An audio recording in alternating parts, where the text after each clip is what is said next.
Assalamualaikum warahmatullahi wabarakatuh. Mari klik subscribe di channel ini dan aktifkan tanda loncengnya untuk mendapatkan update pemberitahuan di video berikutnya.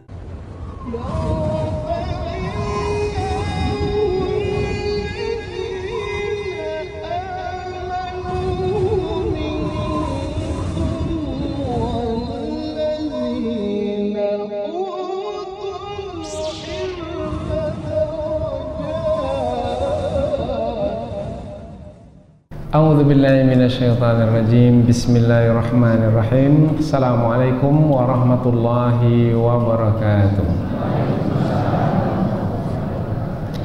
Alhamdulillahirabbil alamin wa bihi nasta'inu ala umurid dunya waddin. Nasta'inuhu wa nastaghfiruh wa na'udzu billahi min syururi anfusina wa min sayyiati a'malina. فمن يهده الله فلا مضل له ومن يضلل فلا هادي له أشهد أن لا إله إلا الله وحده لا شريك له وأشهد أن محمدا عبده ورسوله لا نبي بعده أما بعد. Kita bersyukur kepada Allah Subhanahu wa taala yang masih melimpahkan rahmat dan nikmat-Nya. Kita bersyukur dengan mengucapkan Alhamdulillahi Rabbil Alamin. Tidak lupa pula bersalawat kepada Rasulullah dengan mengucapkan Allahumma salli ala Sayyidina Muhammad wa ala ali Sayyidina Muhammad. Dan bersalam kepada Rasulullah dengan mengucapkan Assalamu alayka ya Rasulullah. Alhamdulillah kita dapat kembali meneruskan pengajian tafsir ayat-ayat suci Al-Quran yang insyaAllah kita akan teruskan kepada ayat yang ke-26, 27 dan 28 dari surah An-Nisa, yaitu tentang kehendak Allah dan kehendak orang-orang yang mengikuti hawa nafsu. Allah memiliki kehendak, dan kehendak Allah apabila berkaitan dengan syariat yang diturunkannya kepada orang-orang beriman untuk diikuti, maka di dalamnya adalah kebaikan, untuk mendapatkan kebaikan. Tetapi kehendak orang-orang yang mengikuti hawa nafsu, mereka menginginkan orang lain juga mengikuti kehendak hawa nafsu seperti mereka, akhirnya berpaling dari jalan yang benar seperti yang dikehendaki oleh Allah. Maka kehendak mereka itu, kehendak orang-orang yang mengikuti hawa nafsu itu bertentangan, berlawanan dengan kehendak Allah Subhanahu wa taala. Kita orang-orang beriman di antara dua kehendak tersebut, ada kehendak Allah, ada kehendak orang-orang yang mengikuti hawa nafsu. Di saat kita mengikuti kehendak Allah, maka berhasillah kita dalam ujian hidup. Ketika kita mengikuti kehendak orang-orang yang mengikuti hawa nafsu, maka gagallah kita dalam menjalani hidup. Karena hidup ini adalah ujian. Apabila disebut ujian, salah satu di antara dua. Kalau tidak berhasil dalam ujian, gagal dalam ujian. Apa kaitan ayat ini dengan ayat yang sebelumnya? Ayat yang sebelumnya menerangkan tentang hukum-hukum yang berkaitan dengan keluarga. Khususnya lagi adalah yang berkaitan dengan dibolehkannya mengawini hamba sahaya yang beriman apabila tidak mampu untuk mengawini wanita-wanita yang merdeka dari kalangan orang-orang beriman. Kemudian tak mampu pula untuk menahan hawa nafsu, takut nanti akan melakukan perbuatan zina, maka dibolehkan untuk mengawini hamba sahaya yang dimiliki. Kalau dimiliki oleh orang lain, maka meminta izin kepada tuan-tuannya siapa yang memilikinya maka minta izin. Nah, di dalam ayat ini Allah menerangkan itulah dia kehendak Allah untuk menjaga kehormatan dan kesucian manusia, yaitu dengan perkawinan, yaitu dengan berumah tangga. Tetapi orang-orang yang mengikuti kehendak hawa nafsu, bukan itu penyelesaian bagi mereka. Penyelesaian bagi mereka adalah dengan melakukan perzinahan. Dan itulah yang kita lihat pada hari ini. Perzinahan. Bahkan perzinahan itu dikomersialkan. Dan kita lihat perzinahan itu sangat mudah sekali dan ada kalanya sangat terang benderang, sehingga kita pun juga malu untuk melihatnya, karena ditampilkan di koran, ditunjukkan nomor teleponnya, kemudian diiklankan tempatnya, bahkan dengan promosi-promosi yang vulgar, yaitu yang terang-terangan, tidak ada sedikit pun memiliki rasa malu di dalam mengemukakan, menampakkan perzinahan tersebut. Itulah dia yang diingini oleh orang-orang yang mengikuti kehendak hawa nafsu. Jadi Allah Subhanahu wa taala memiliki kehendak, dan kehendak Allah itulah sepatutnya yang mesti dipilih. Jangan sekali-kali memilih kehendak orang-orang yang mengikuti hawa nafsu. Syariat dibolehkannya mengawini hamba sahaya adalah tujuannya untuk menjaga kehormatan dan kesucian manusia sebagai manusia. Inilah dia syariat Islam yang mulia. 3 ayat yang akan kita pelajari ini menerangkan tentang kehendak Allah Subhanahu wa taala. Dengan dijelaskannya kehendak Allah, maka orang-orang beriman apabila mereka berkehendak, pastikan kehendak kita itu sesuai dengan kehendak Allah. Apabila kehendak kita itu berbeda, bertentangan dengan kehendak Allah, maka menangkanlah kehendak Allah dan kalahkanlah kehendak kita. Tetapi berat untuk memenangkan kehendak Allah. Berat itu sebenarnya adalah karena kita memiliki hawa nafsu. Karena kita tidak mampu untuk mengalahkan hawa nafsu, maka dia menjadi berat.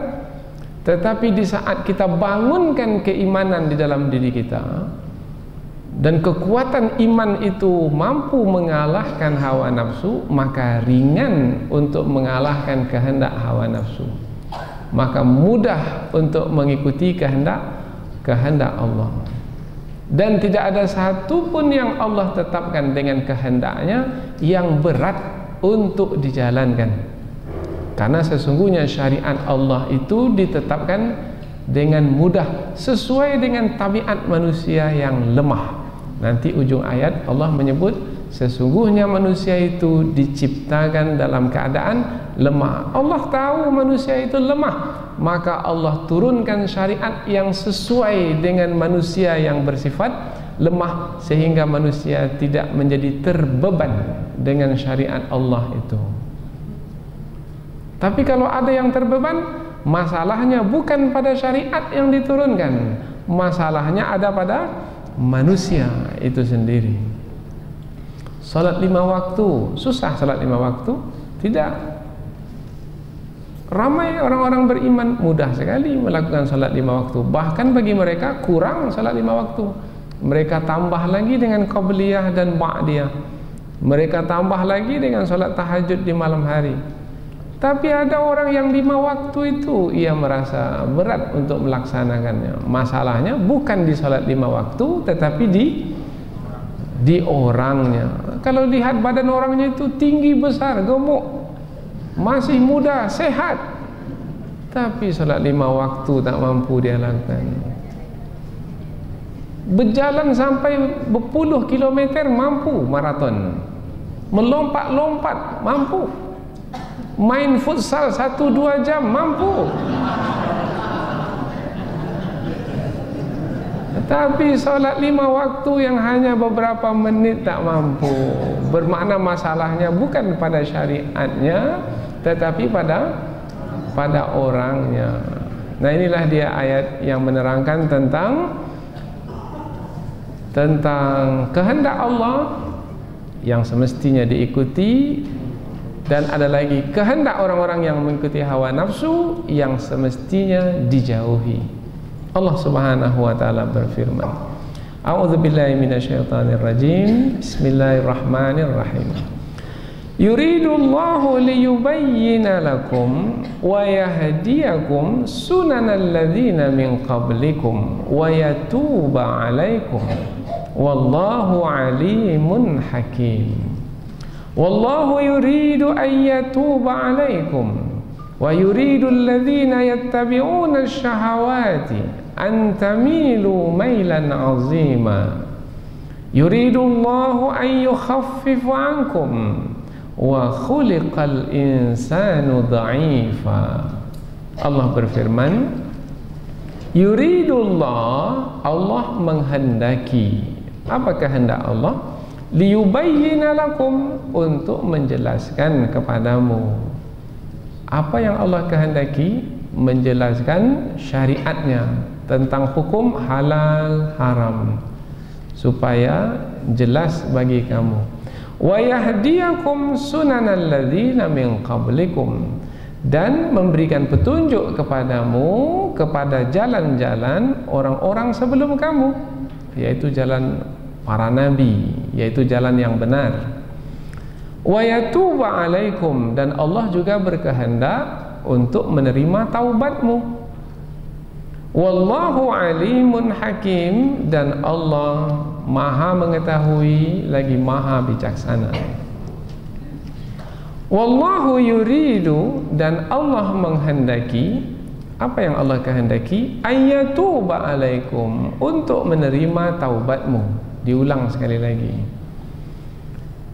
Wa yuridul ladzina yattabi'una syahawat, dan orang-orang yang mengikuti kehendak hawa nafsu menghendaki pula. Apa yang mereka kehendaki? Antamilu mailan azima, supaya kamu berpaling dari kebenaran dengan jauh sekali, berpaling dari kebenaran sejauh-jauhnya. Itu yang dikehendaki oleh orang yang mengikuti hawa nafsu. Kemudian ayat berikutnya, yuridullah, Allah berkehendak, ayyukhaffifa ankum, untuk meringankanmu, meringankan bebanmu.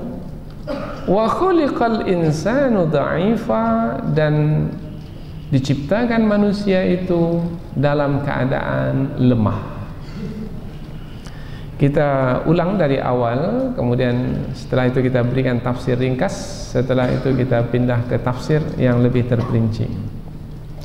Allah menghendaki dengan menjelaskan syariatnya kepadamu, yaitu tentang halal haram. Ini wanita yang halal dikawini, ini wanita yang haram dikawini, untuk menjelaskan kepadamu, dan juga untuk memberi petunjuk kepadamu jalan-jalan orang-orang sebelum kamu, dan menerima taubatmu. Dan Allah Maha mengetahui lagi Maha bijaksana. Dan Allah menghendaki untuk menerima taubatmu, dan orang-orang yang mengikuti kehendak hawa nafsu menghendaki supaya kamu berpaling dari jalan yang benar sejauh-jauhnya. Allah menghendaki untuk meringankan beban darimu, dan manusia itu diciptakan dalam keadaan lemah. Jadi 3 ayat ini menerangkan tentang kehendak Allah dan kehendak orang-orang yang mengikuti hawa nafsu. Kehendak Allah adalah menjelaskan hukum-hukum kepada manusia sehingga manusia tahu mana yang benar, mana yang salah, mana yang halal, mana yang haram, mana yang baik, mana yang buruk. Nah, dengan demikian manusia menjadi tenang dalam menjalani hidup karena sudah tahu. Kalau tidak tahu maka akan menjadi bimbang dalam menjalani hidup. Ini betul tak ini? Ini baik tak ini? Dengan penjelasan dari Allah maka manusia menjadi tenang dalam menjalani hidup. Kemudian apabila Allah menjelaskan yang baik pasti baik, yang buruk pasti buruk, maka manusia mendapatkan ketenangan yang sejati dalam menjalani hidup. Kemudian Allah menunjukkan pula jalan-jalan orang yang telah pernah menempuh jalan yang benar sebelum ini. Siapa yang pernah menempuh jalan yang benar sebelum ini? Para nabi dan rasul. Jadi ketika Allah menerangkan halal haram, baik buruk, hukum-hukum, itu bukan hanya teori semata-mata, tidak, sudah dipraktekkan oleh orang-orang sebelum kita. Jadi memang terbukti, kalau bahasa Inggrisnya aplikatif, memang sudah terbukti diamalkan, mudah untuk diamalkan dan mendapatkan kebaikan orang yang mengamalkannya. Itu sudah terbukti. Nah, jadi Allah berikan penjelasan, Allah berikan pula petunjuk jalan orang-orang sebelum kita supaya terbuka hati kita untuk menjalankan hukum-hukum Allah. Jangan cari lagi hukum-hukum selain hukum-hukum Allah. Apalagi yang ditetapkan oleh manusia. Yang ditetapkan oleh manusia itu adalah bersifat sementara dan tidak pula sejati.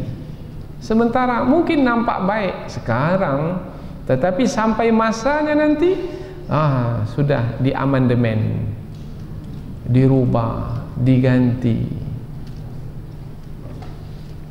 Kemudian Allah menjelaskan bahwasanya hukum-hukum yang diterangkan itu dan jalan yang ditunjukkan itu seperti yang pernah ditempuh oleh para nabi dan rasul dahulu diterangkan kepada manusia dari sisi Allah yang maha mengetahui yang terbaik untuk manusia.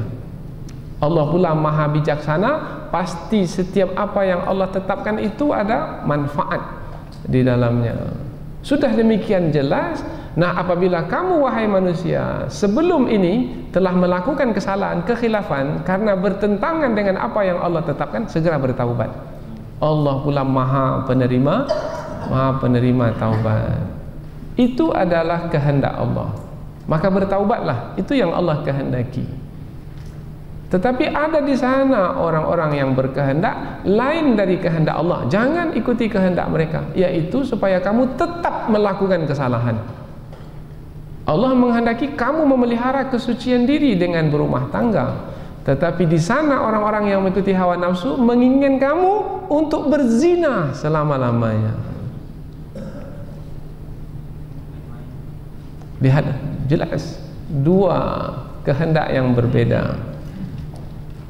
Kemudian Allah menerangkan, apabila kamu tak mampu untuk berumah tangga dengan wanita merdeka karena berat untuk memberikan mahar yang banyak kepada wanita yang merdeka, maka boleh kamu berumah tangga dengan hamba sahaya. Allah ringankan sehingga tidak ada alasan bagimu untuk tidak menjaga kesucian diri.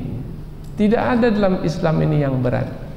Salat tak mampu berdiri, duduk. Tak mampu duduk, berbaring. Tak mampu menggerakkan badan, dengan isyarat mata pun sudah cukup. Musafir, berat untuk 5 waktu, 3 waktu saja. Karena ada dua salat itu dikumpulkan jadi satu. Zuhur asar dikumpul jadi satu, kemudian maghrib isya dikumpul jadi satu. Tak mampu buat 4-4, 2-2 boleh. kemudian satu lagi waktu subuh. Maka Allah meringankan beban hamba-hambanya. Jadi tidak ada satupun syariat yang berat untuk dijalankan. Tetapi Allah menyatakan manusia itu memang diciptakan dalam keadaan lemah, tetapi Allah pula telah meringankan beban sehingga dengan lemahnya itu mampu untuk menjalankan. Selemah-lemah manusia mampu untuk menjalankan syariat Allah. Seperti kita sebut tadi, tak mampu dia berdiri, duduk, tak mampu dia duduk, berbaring. Itu dah paling lemah itu berbaring itu. Hanya dengan isyarat mata saja. Andaikan dia masih waras, masih sadar, maka salat. Kalau sudah tak sadar, dimaafkan. Kalau sudah mati, disolatkan lagi. Kalau memang dia sudah tidak hidup lagi, maka dia disolat jenazah kan. Jadi syariat Islam itu ditetapkan oleh Allah di atas dasar mudah. Wa ma ja'ala 'alaikum fid dini min haraj. Allah tidaklah menetapkan di dalam perkara agama itu yang berat. Yuridullahu bikumul yusra wa la yuridu bikumul usra. Allah menginginkan kemudahan untukmu, bukan menginginkan kesusahan. Inilah dia 3 ayat sebagai menutup ayat-ayat yang berkaitan tentang hukum-hukum yang telah disebutkan sebelum ini. Itu ringkasan dari tafsir ayat. Sekarang kita akan pindah ke tafsir yang lebih terperinci. Di permulaan ayat yang ke-26 Allah menerangkan tentang kehendaknya. Nah, ketika Allah menerangkan tentang kehendaknya, maka hendaklah orang-orang beriman menyambut dengan iman yang ada pada mereka. Pasti di sebalik kehendak Allah itu ada kebaikan di dalamnya. Maka orang-orang beriman, kalau memang itu kehendak Allah, maka saya akan mengikutinya. Kalau saya mau mendapatkan kebaikan, maka saya mesti mengikuti kehendak Allah.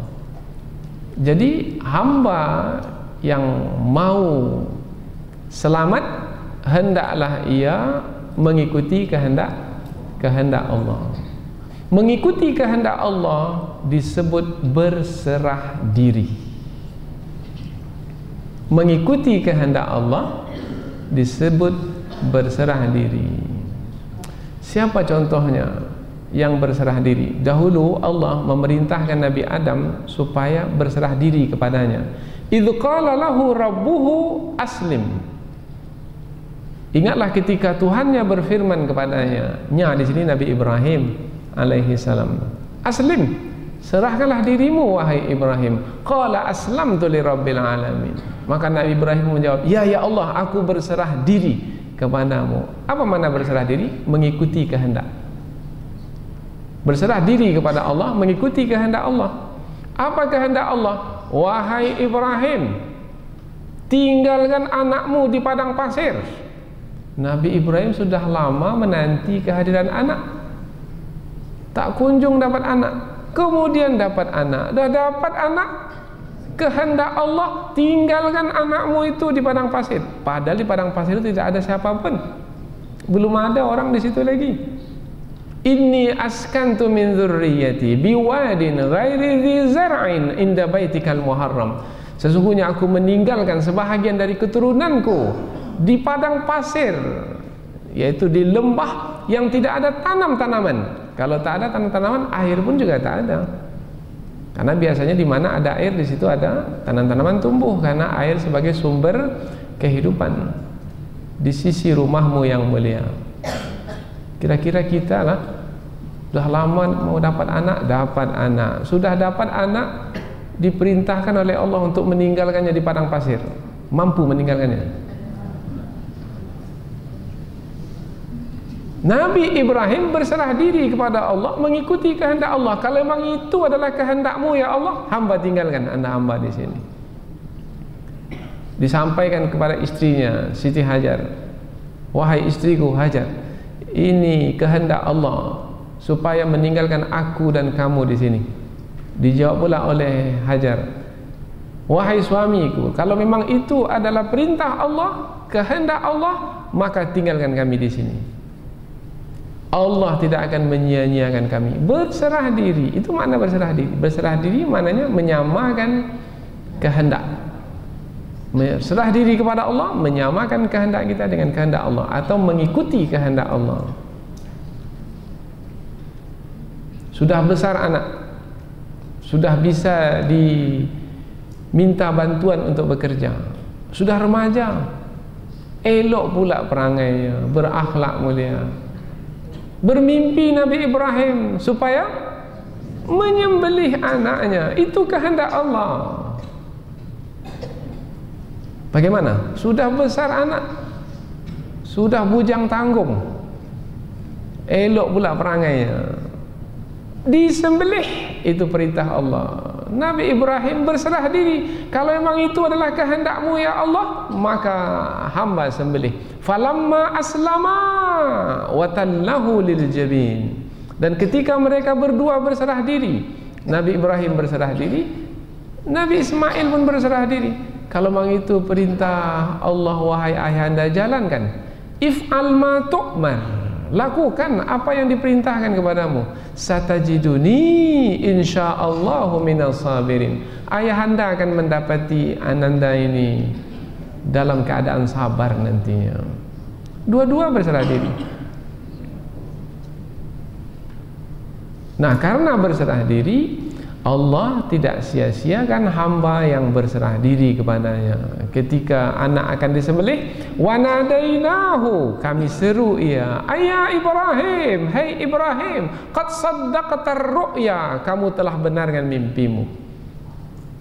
Karena telah berserah diri, kemudian menjalankan apa yang Allah perintahkan, maka Allah tebus anaknya itu dengan tebusan yang agung. Wa fadainahu bidzibhin azim, dan kami tebus anaknya itu dengan seekor domba yang besar, yang agung. Karena domba itu datangnya langsung dari langit, dari sisi Allah. Nabi Ibrahim melihat dari arah mana suara tersebut, karena Nabi Ibrahim diseru, wahai Ibrahim, kamu telah benarkan mimpimu. Nabi Ibrahim lihat dari suara mana? Oh, dari sebelah sana. Kami tebus dengan tebusan yang agung. Turun langsung domba di arah suara tersebut. Dari mana suara itu datang? Itu adalah buah dari orang yang mau mengikuti kehendak Allah. Begitu juga dalam ayat ini, mau mengikuti kehendak Allah, menjaga kesucian diri, maka akan mendapatkan kebaikan, balasan kebaikan. Akan terjaga dari penyakit yang menyengsarakan. Sekarang tak mau menjaga kesucian diri, kenalah penyakit AIDS, penyakit HIV, entah penyakit apa lagi namanya, yang sampai hari ini belum ada lagi obat untuk menyembuhkannya. Karena tak mau berserah diri kepada Allah. Ayat sudah jelas. Yuridullah, Allah menghendaki. Nah, apabila Allah menghendaki, kita sebagai orang beriman sambut dengan keimanan kita. Kalau memang itu kehendak Allah, maka kita ikuti kehendak Allah. Itu maknanya kita berserah diri kepada Allah.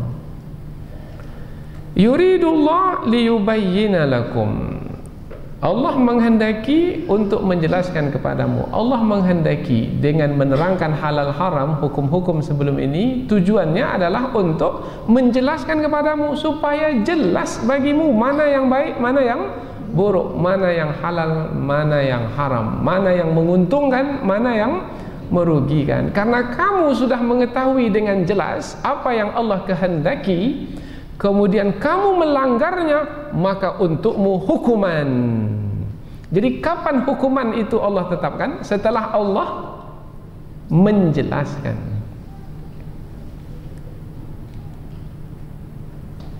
Jadi tugas kita sekarang, jangan cepat-cepat menakutkan manusia dengan hukuman, tapi terangkan kepada manusia dahulu, ini dia yang baik, ini dia yang buruk. Ajak mereka berfikir, ini dia yang terbaik. Yang berlaku sekarang ini adalah tidak baik. Ini yang berlaku sekarang inilah yang ditetapkan oleh manusia. Akibatnya seperti yang kita tanggung sekarang ini. Belum lagi dewasa, masih remaja sudah berzina. Bermakna tidak memiliki kesucian diri lagi. Bermasalah kejiwaannya, bermasalah kepribadiannya. Kemudian nanti menjadi pemimpin. Apabila menjadi pemimpin, mungkinkah akan mensucikan orang lain kalau dirinya sendiri belum suci? Tidak. Akankah sensitif dengan menjaga kesucian diri, sementara dia pun dahulu tidak sensitif dalam memelihara kesucian dirinya? Apa makna sensitif ini? Peka. Peka. Dahulu peka dia, berdua-dua peka dia. Dekat saja perempuan menggigil dia, karena takut nanti melakukan perbuatan zina. Akhirnya dia melihat apabila ada yang berdua-duaan, itu tidak baik. Maka dia akan berfikir bagaimana supaya tidak berlaku berdua-duaan. Peka. Apa sebab? Ketika remajanya peka menjaga kesucian diri. Maka ketika dia jadi pemimpin, dia pastikan pula masyarakatnya itu memelihara kesucian diri. Tak dibiarkannya duduk di jembatan sampai tengah malam. Tidak dibiarkannya bergelap-gelap di stadion utama itu. Karena sensitif. Apa sebab? Sebab dia seorang yang menjaga kesucian diri sejak kecil, sejak remaja. Mengapa dibiarkan? Mengapa dibiarkan? Karena mungkin dia seperti itu dahulu ketika remajanya. Karena orang yang baik, dia tahu tentang kebaikan, maka dia akan berusaha untuk mewujudkan kebaikan. Tetapi orang yang buruk mungkin akan memusuhi kebaikan dengan mengatakan, ini zaman dah modern sekarang. Allah, ustaz ni tak gaul lah. Kalau mau maju seperti ini, kalau kita mau menjadikan kota kita ini metropolitan, ini memang mesti kita tempuh. Ini adalah orang-orang yang bermasalah kejiwaan mereka. Mungkin masalah itu datang semenjak mereka remaja. Kemudian mereka tidak merasa bersalah ketika memimpin bangsa. Bagaimana untuk membetulkannya? Kembali kepada ayat Quran. Karena yuridullahu liyubayyina lakum. Allah telah berkehendak menjelaskan halal haram itu supaya terang, supaya jelas bagimu, sehingga kamu mengikuti kehendak Allah tersebut. Jangan mengikuti kehendak hawa nafsu. Jelas pesan Allah ini. Bulan purnama itu terang, dia bersinar. Semua orang memperakuinya. Yang punya mata, yang matanya baik. Kemudian ada 2-3 yang mengatakan, mana ada bulan purnama? Itu perlu dicek matanya itu. Bukan bulan purnama yang tidak terbit, tetapi matanya mungkin yang sakit, mungkin banyak katarak di matanya itu, banyak pelapis-pelapis yang menghalang pandangan mata. Akhirnya dia menafikan, menidakkan bulan purnama yang terbit. Ini dia Al-Quran yang sangat terang, yang sangat jelas. Kalau tak nampak jugalah keterangan Al-Quran yang jelas ini, maka mata itu yang buta. Bukan mata yang di kepala, tapi mata yang ada di hati. Fa innaha la ta'mal absar, walakin ta'mal qulub allati fis sudur. Bukan mata yang di kepala yang buta, tetapi mata yang di hati yang buta. Kita takut sekarang ini karena kita punya anak perempuan, kita takut. Bukan hanya karena anak kita anak perempuan, anak laki-laki pun juga kita takut, karena dijadikan pemimpin nantinya. Bagaimana nasib orang-orang yang dia pimpin kalau dia sendiri adalah orang yang tidak memelihara kesucian diri. Dia tidak akan peka, malah dia nanti menjadi peka, yaitu tidak mau menghiraukan nasihat dan peringatan. Ini berbahaya ini kalau masyarakat kita seperti ini, dipekakannya telinganya. Maka akan berlakulah seperti berlakunya kaum-kaum terdahulu, dibinasakan oleh Allah. Apa sebab? Sebab memekakkan telinga mereka dari nasihat dan peringatan yang disampaikan oleh para nabi dan rasul yang dikirim kepada mereka.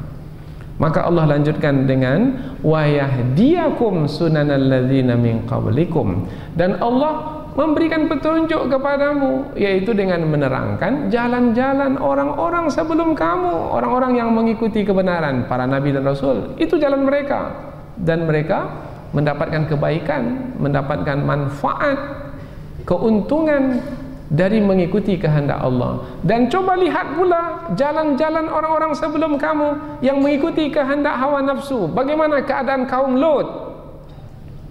Dibinasakan oleh Allah. Pagi hari dah bergelimpangan, tak ada lagi satu pun yang hidup, yang terselamat. Diazab dan disiksa oleh Allah dengan membinasakan dan mematikan mereka, disebabkan karena mengikuti kehendak hawa nafsu. Kaum Lut itu laki-laki suka laki-laki, perempuan suka perempuan. Pada hari ini itu dilegalkan. Bahkan ada beberapa negeri di Amerika itu gubernurnya buat sekali, bukan hukum saja, gubernurnya melakukan sekali,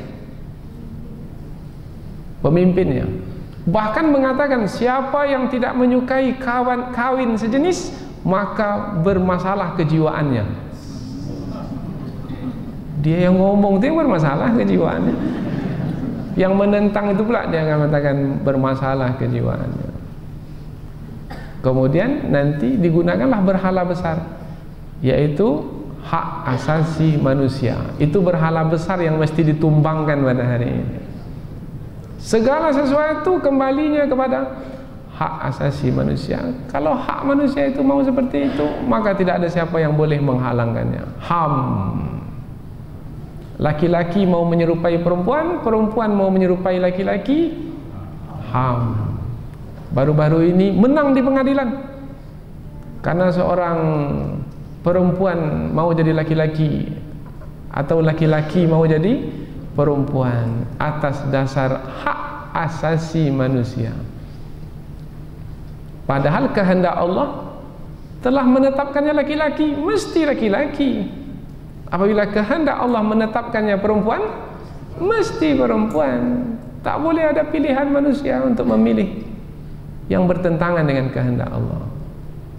Tapi itulah dia berhala besar pada hari ini. Tugas kita untuk menumbangkannya, tapi berat untuk menumbangkan. Tapi tidak ada yang berat apabila ada keimanan kepada Allah, karena Allah akan bersama kita. Kita merasa berat karena kekurangan dan keterbatasan kita, tetapi ketika bersama dengan Allah, Allah yang maha kuat akan menutupi kekurangan dan keterbatasan kita itu. Jangan sampai terjadi di daerah kita ini. Kalau tidak, kutukan Allah yang akan kita nanti selepas itu.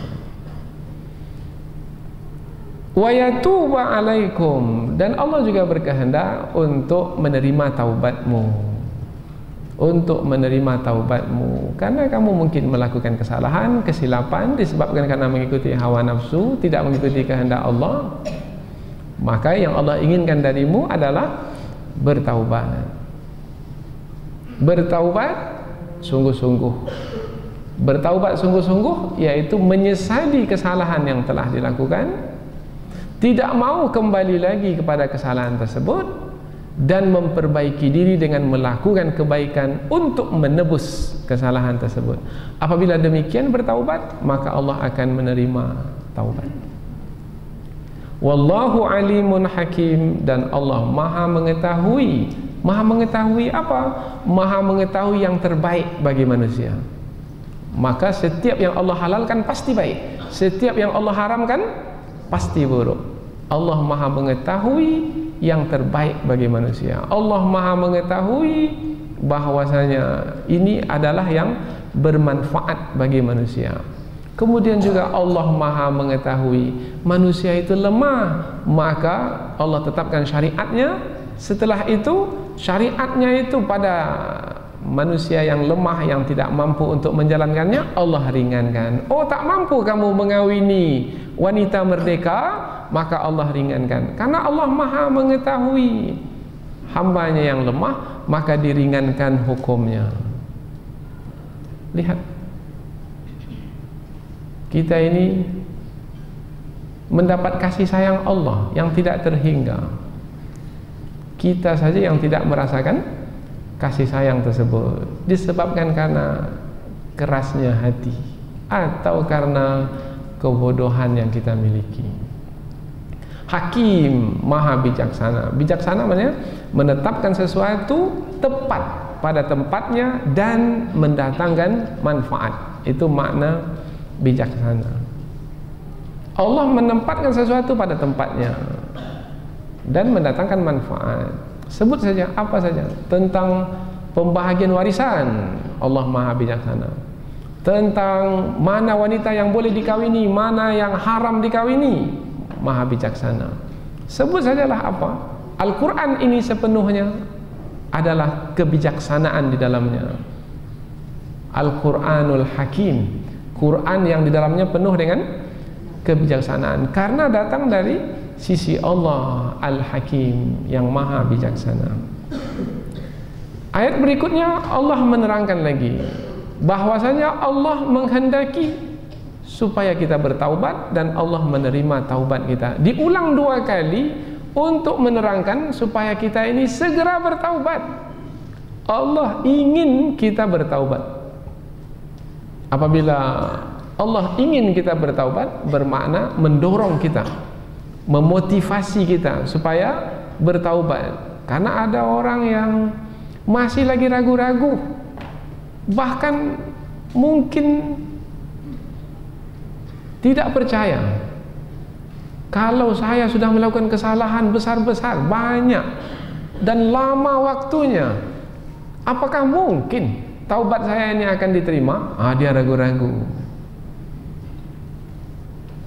Meskipun berpuluh tahun lamanya melakukan kesalahan, dan kesalahan itu adalah dosa-dosa besar, apabila bertaubat dengan taubat sungguh-sungguh, Allah akan menerima taubat. Jangan ragu-ragu, yakin.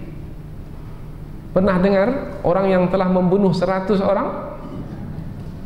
Allah terima taubatnya, bahkan Allah masukkan ke dalam surga, meskipun dia belum lagi dapat melakukan kebaikan apa-apa, baru hendak menuju negeri yang ia harapkan bisa memperbaiki dirinya. Ia tinggalkan negeri tempat dia banyak melakukan kesalahan itu, kemudian dia lakukan satu perjalanan, di tengah jalan dia meninggal dunia. Malaikat pun tak tahu mau dimasukkan ke kelompok mana orang ini, karena dia sudah membunuh 100 orang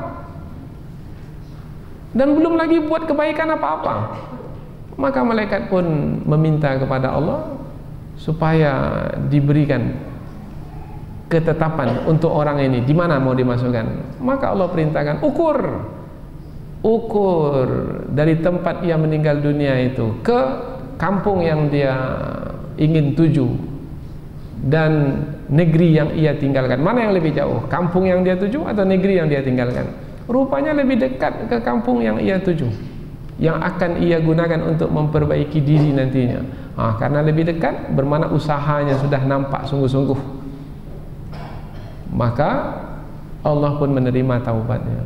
Jadi jangan ragu-ragu. Kalau sudah melakukan kesalahan selama ini, berhenti, bertaubat sungguh-sungguh, dan Allah Maha penerima taubat. Maka diulang 2 kali. Sebelum ini sudah Allah sebutkan wa yatuba alaikum. Sekarang diulang sekali lagi, wallahu yuridu an yatuba alaikum. At-tikrar lit-taukid. Pengulangan adalah untuk penekanan. Maka jangan ragu-ragu. Kemudian Allah ulang sekali lagi, adalah tujuannya untuk menerangkan pula yang Allah kehendaki supaya kita bertaubat.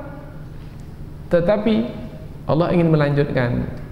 Yang Allah kehendaki supaya kita bertaubat, tetapi orang-orang yang mengikuti hawa nafsu menghendaki supaya kita ini tidak bertaubat, supaya kita tetap melakukan dosa. Kalau kaitannya dengan wanita, supaya berzina dengan wanita. Sudahlah, lebih bagus hidup kita ini seperti orang di barat sana, free sex, seks bebas, tidak ada beban apa-apa, bayar saja. Kadang-kadang tak bayar pula, suka sama suka, yang penting sama-sama menikmati, tidak ada beban apa-apa. Untuk apa hidup? Hidup untuk menikmati. Itulah prinsip hidup mereka. Kalau seperti itu, apa bedanya dengan hewan? Tapi itulah dia yang kita lihat sekarang, terbukti.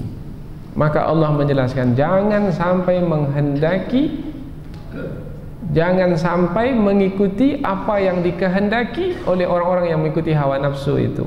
Wa yuridul ladzina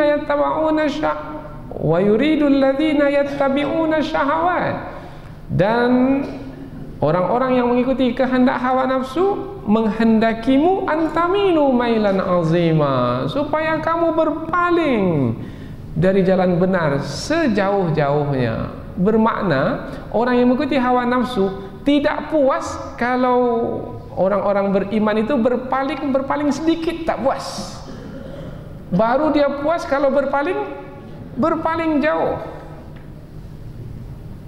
Seperti apa berpaling jauh ini?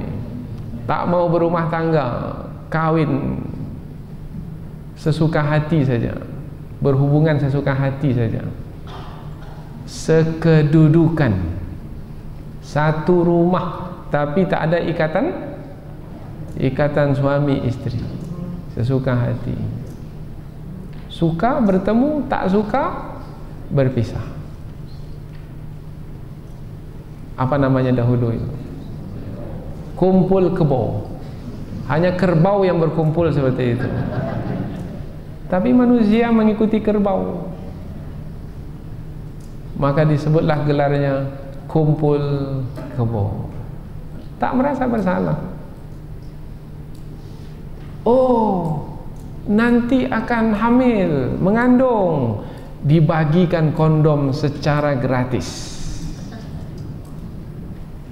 Begitu penyelesaiannya bagi orang-orang yang mengikuti hawa nafsu.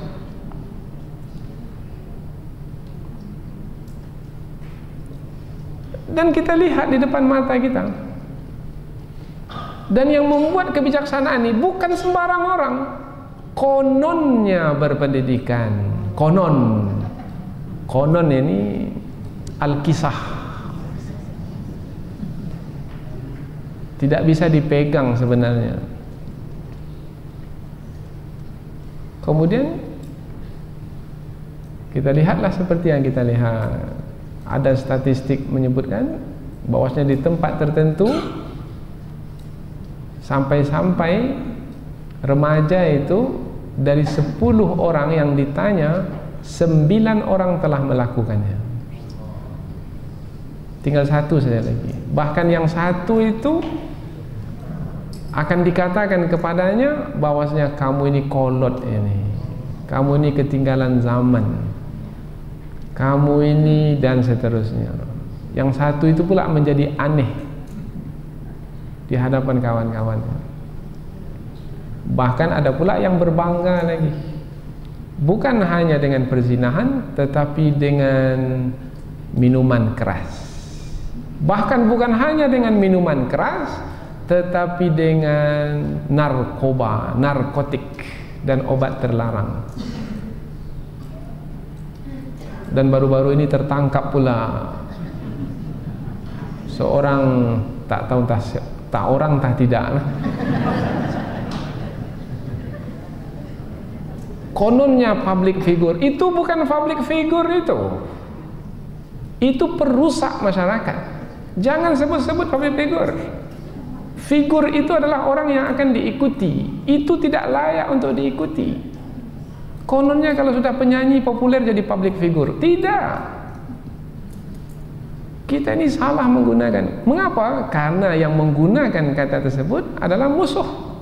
Supaya antamilu mailan azima, supaya kamu berpaling dari apa yang Allah kehendaki sejauh-jauhnya, sehingga yang mereka lakukan itu yang menjadi tren, yang menjadi apa tren itu? Menjadi contoh, idola, ikutan. Oh tidak, jangan mau kita dihanyutkan oleh orang-orang yang mengikuti kehendak hawa nafsu. Yuridullahu an yukhaffifa ankum. Allah menghendaki untuk meringankan beban darimu. Sudah kita terangkan tadi, beban apa? Umpamanya tak mampu kamu berumah tangga dengan wanita yang merdeka, maka Allah telah ringankan, yaitu boleh untuk berumah tangga dengan wanita hamba sahaya, tetapi dengan syarat beriman kepada Allah. Wa khuliqal insanu dha'ifa, dan manusia itu diciptakan dalam keadaan lemah. Maksud lemah di sini, di dalam ayat ini adalah lemah disebabkan karena kehendak hawa nafsu itu boleh jadi membuat manusia menjadi lemah. Karena apabila hawa nafsu terlalu kuat, imannya lemah, maka manusia menjadi lemah. Umpamanya, kalau hawa nafsu kuat, mau harta banyak atau harta sedikit? Harta banyak. Maka disogok umpamanya dengan uang 1 juta, masih bertahan. Diberi 10 juta, kehendak hawa nafsu, mau 1 atau mau 10? Pasti mau 10. Payah cari 10 ini. Ini 2 bulan gaji baru dapat. Tetapi masih agak ragu-ragu dia. 10 ditawarkan 50 juta. Manusia lemah. 50 juta ini banyak ini. Besar proyek, besar pula sogoknya. Ada yang miliaran sogoknya. Miliar. Lama mencarinya itu. Putih rambut di kepala tak dapat miliar. Sekarang tiba-tiba diberikan saja, Bapak mau dari sekian triliun proyek itu 10% untuk Bapak. Miliaran jumlahnya. Manusia lemah. Dalam keadaan seperti ini manusia lemah. Putih mata itu melihat uang yang banyak itu. Hilang imannya. Dulu sebelum menjabat ayat kursi banyak dibaca. Setelah duduk di atas kursi lupa ayatnya. Manusia lemah, sangat lemah. Lemah di hadapan kekuasaan, lemah di hadapan kekayaan, lemah di hadapan wanita. Di hadapan wanita lemah. Datang wanita yang cantik jelita mendekat kepadanya dengan suaranya yang mendayu-dayu, dan akhirnya manusia bertekuk lutut. Lemah manusia. Apanya yang membuat dia lemah? Hawa nafsunya menguat, itu yang membuat dia lemah. Tapi di saat imannya menguat, maka dia akan menjadi gagah perkasa. Seperti Nabi Yusuf alaihi salam dahulu. Kuat, gagah perkasa. Allah Subhanahu wa taala mengetahui manusia lemah, maka diturunkan wahyu berupa hukum-hukum supaya iman itu muncul menjadi kuat.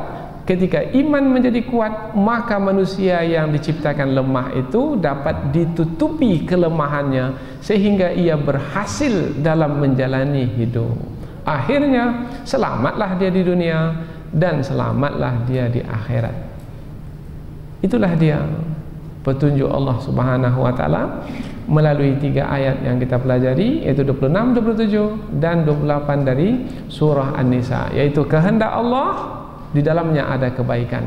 Kehendak orang-orang yang mengikuti hawa nafsu, di dalamnya ada keburukan. Di antara dua kehendak mana yang dipilih, itulah dia ujian di dalam hidup. Mudah-mudahan apa yang kita pelajari ini ada manfaatnya, insya-Allah.